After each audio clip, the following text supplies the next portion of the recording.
Hey everyone, and welcome to today's Explainer.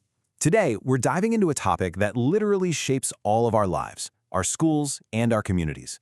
We're going to be talking about racism. Now, we're going to explore exactly what it means, where it actually comes from, and most importantly, how we can all work together to prevent it.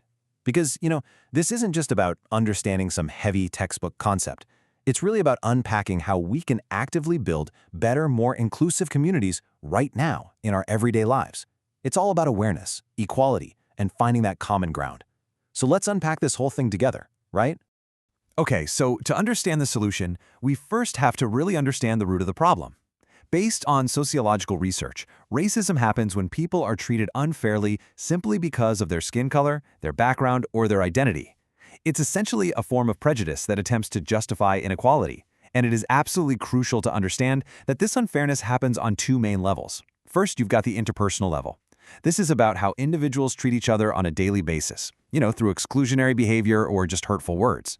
But then there is also the systemic level, and that means unfairness can actually be built right into the rules, the policies, and the structures of a society.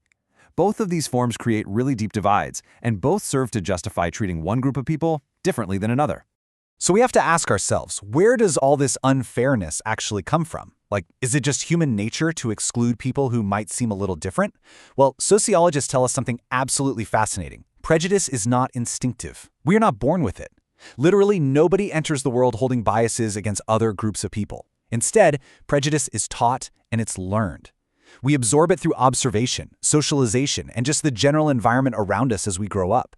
We pick up cues from the media, from historical narratives, and from the people around us. But hey, there's actually a really hopeful side to this fact. Because prejudice is a learned behavior, that means it can absolutely be unlearned. Now, this learned behavior creates a massive gap between our assumptions and actual reality. A core concept in sociology is that prejudice is quite literally a prejudgment, right? It originates completely outside of actual factual experience. So instead of being based on the reality of the real living person standing right in front of us, these assumptions are usually fueled by fear, historical misinformation, or honestly, just a lack of understanding. When we rely on these prejudgments, we're basically substituting reality for a fabricated, made-up narrative. We miss out on authentic connections, and we let fear dictate how we treat our peers. And that brings us directly to the concept of stereotypes. A stereotype is basically an oversimplified generalization. It happens when we take a massive, incredibly diverse group of people and just apply one broad, usually totally incorrect label to every single person in that group. What is really dangerous about stereotypes is that they completely erase the individual. They fail to take individual differences, personalities, talents, and unique human experiences into account at all. In fact, sociologists often describe stereotypes as a lazy shortcut for the brain. Instead of doing the actual work to get to know someone's true character, our brain just relies on a prepackaged, generalized label. And relying on those shortcuts, that keeps us permanently disconnected from one another. So, to fight this disconnection, we have to burst the bias bubble. A lot of these generalized ideas are deeply tied to what psychologists call implicit biases. These are unconscious associations that our brains make without us even realizing it's happening. Everyone has implicit biases because we all just kind of soak up the culture around us. But recognizing that they exist is the very first step in dismantling them. Here is the golden rule to remember. Assumptions are not facts. Just because a thought pops into our head, or we've seen a particular stereotype repeated in a movie or online a million times, doesn't make it real.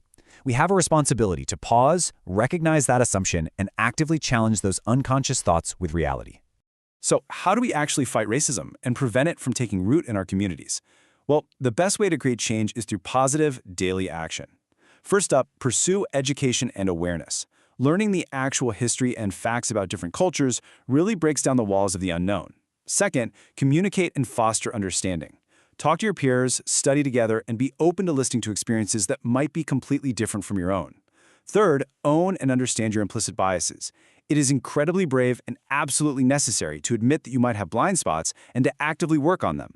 And finally, help replace unfair policies with equitable ones. Whether you're at school, in a club, or at a community event, you have a voice. You can advocate for environments where everyone is treated fairly and with dignity. Ultimately, the core message here is just so powerful. Being racist or anti-racist is not about who you are. It is about what you do. I mean, that is incredibly empowering, right? It means you aren't just frozen in place by the flaws of the past or by the society you happen to grow up in. Your identity isn't defined by some static label, it's defined by your actions. Speaking up against discrimination when you see it, choosing to include someone who's being isolated, or even just gently correcting a friend when they rely on an oversimplified stereotype. Those are powerful, tangible actions. Making conscious choices to be inclusive every single day is exactly how real, lasting change is created by people just like you. When we truly recognize that we come from different backgrounds but share one common humanity, our society grows so much stronger. Working together, studying together, and celebrating each other's differences isn't just some nice ideal, it's the actual foundation of a healthy community. Respect and equality are the building blocks of a world we all actually want to live in. Unity, at the end of the day, is a choice we have to make continually. So the question I want to leave you with today is this: how will you actively choose empathy, challenge your assumptions, and stand up for humanity in your own life today? Thanks so much for learning with me, and I'll catch you in the next explainer.